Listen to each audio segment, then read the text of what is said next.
आज मैं आपके समक्ष कक्षा 12 की पाठ्यपुस्तक में संकलित पतंग कविता की व्याख्या हेतु उपस्थित हूँ, जिसके कवि हैं श्री आलोक धनवा। इनका जन्म सन 1948 में बिहार के मुंगेर जिले में हुआ था। श्री आलोक धनवा का एक प्रसिद्ध व्यंग संग्रह है दुनिया रोज बनती है। पतंग कविता इसी संग्रह से ली गई है। यह एक लंबी कविता है और इसका तीसरा भाग ही पाठ्यपुस्तक में शामिल किया गया है, जिसमें अबोध बालमन की इच्छाओं एवं उमंगों का बहुत ही सुंदर चित्रण कवि ने किया है।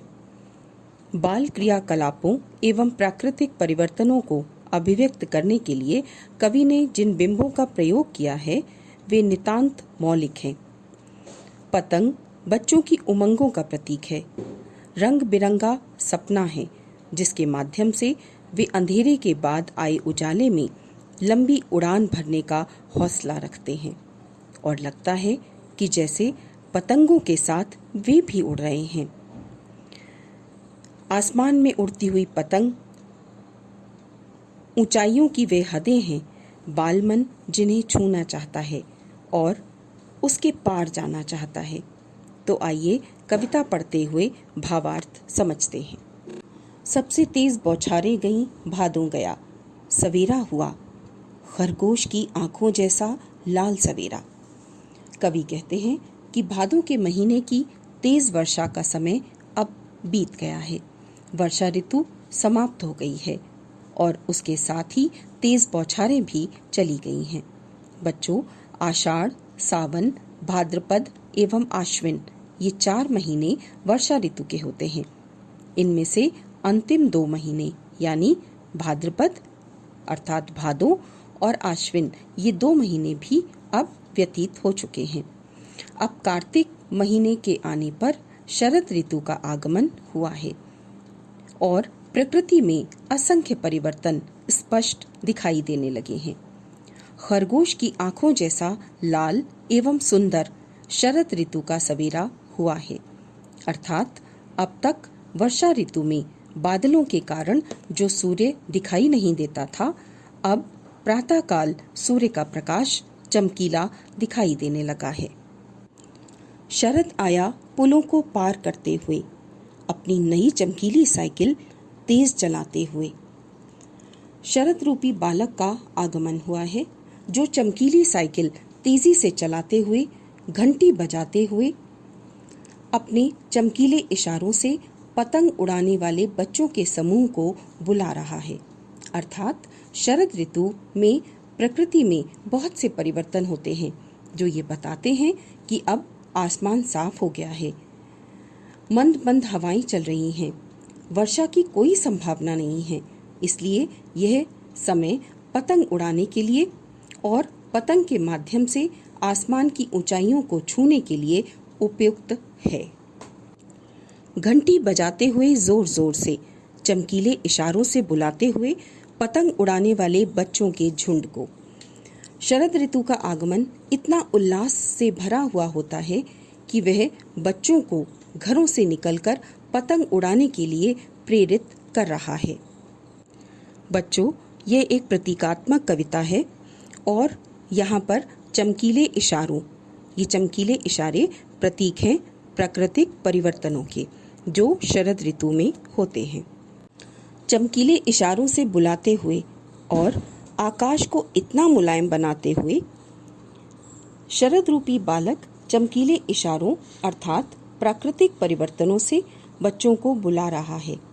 उसने आसमान को मुलायम बना दिया है, यानी जल से भरे हुए बादलों के चले जाने से अब आसमान साफ और कोमल हो गया है कि पतंग ऊपर उठ सके, दुनिया की सबसे हल्की और रंगीन चीज उड़ सके, दुनिया का सबसे पतला कागज उड़ सके, बांस की सबसे पतली कमानी उड़ सके। शरद ऋतु ने आसमान को मुलायम बना दिया है ताकि दुनिया की सबसे हल्की और रंगीन वस्तु पतंग, जिसमें बांस की सबसे पतली कमानी लगी होती है, आसमान में उड़ सके, कि शुरू हो सके सीटियों, किलकारियों और तितलियों की इतनी नाजुक दुनिया। और पतंग उड़ाने वाले बच्चों की सीटियां, किलकारियों की आवाजें, तितलियों के समान बच्चों की नाजुक दुनिया फिर से शुरू हो सके। कार्तिक मास के आने पर, शरद ऋतु के आगमन पर आसमान स्वच्छ हो जाता है और प्राकृतिक परिवर्तन उपयुक्त होते हैं ताकि बच्चे ऊंची उड़ान भर सकें पतंगों के माध्यम से। जन्म से ही वे अपने साथ लाते हैं कपास। पृथ्वी घूमती हुई आती है उनके बेचैन पैरों के पास। कवि आगे कहते हैं कि बच्चे तो जन्म से ही शरीर एवं भावनाओं से कपास यानी रुई के समान कोमल होते हैं। न केवल बच्चों की भावनाएं कोमल एवं पवित्र होती हैं, बल्कि वे स्वयं अत्यंत चंचल होते हैं। उनके बेचैन पैर रुकने का नाम ही नहीं लेते। ऐसा लगता है जैसे पृथ्वी स्वयं घूमती हुई उनके बेचैन पैरों के पास आ जाती है। जब वे दौड़ते हैं बेसुध, छतों को भी नरम बनाते हुए, इधर से उधर भागते दौड़ते वे बच्चे इतने सक्रिय रहते हैं कि छतों की कठोरता भी उन्हें कठोर नहीं लगती, बल्कि ऐसा लगता है जैसे उनके कोमल पैरों का स्पर्श पाकर मानो छत की कठोरता भी कोमल हो गई है। दिशाओं को मृदंग की तरह बजाते हुए जब वे पेंग भरते हुए चले आते हैं, डाल की तरह लचीले वेग से अक्सर। जब बच्चे एक स्थान से दूसरे स्थान तक दौड़ते हैं तो उनके पैरों की आवाज मृदंग की तरह सुनाई देती है, अर्थात बच्चे इतने उत्साहित होते हैं कि उनके पैरों की आवाज दिशाओं को भी मृदंग की भांति कंपायमान कर देती है। कोमल एवं लचीले शरीर वाले ये बच्चे जब दौड़ते हैं तो उनका दौड़ना झूले के पेंग के समान लगता है। लगता है जैसे वे जमीन पर नहीं, हवा में दौड़ रहे हों। कोमलता के कारण बच्चों के शरीर में डाल की तरह लोच अधिक होता है। कोमल एवं लचीले शरीर वाले बच्चे उमंग एवं उत्साह में इधर से उधर दौड़ लगाते हैं। डाल की तरह लचीले वेग से अक्सर छतों के खतरनाक किनारों तक। उस समय गिरने से बचाता है उन्हें सिर्फ उनके ही रोमांचित शरीर का संगीत।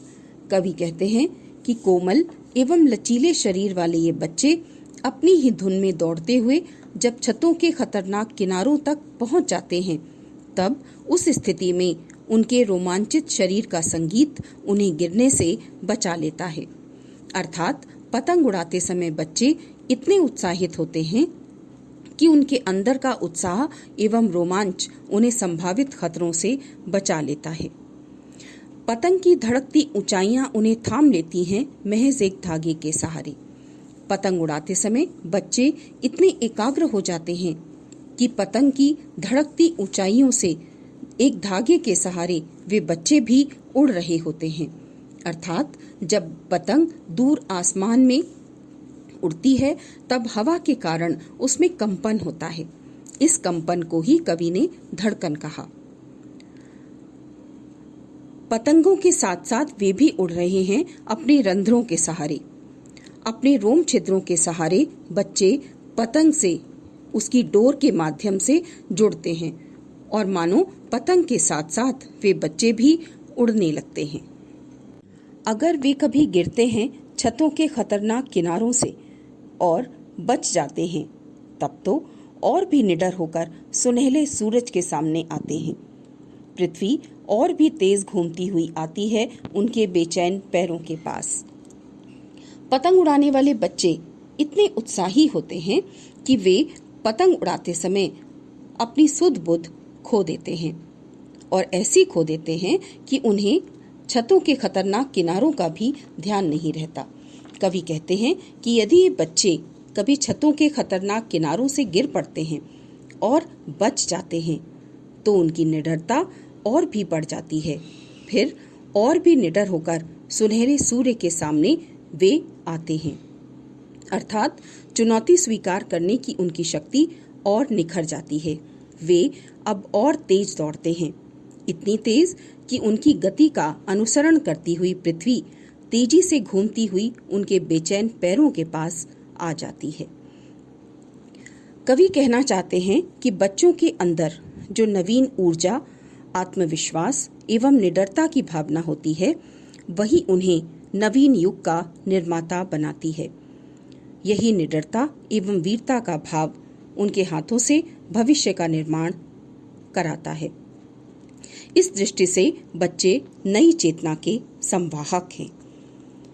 बच्चों, आशा है ये कविता आपको समझ आ गई होगी। डिस्क्रिप्शन बॉक्स में प्रश्नोत्तरों के साथ काव्य सौंदर्य भी आपकी सहायता के लिए दिया गया है। धन्यवाद।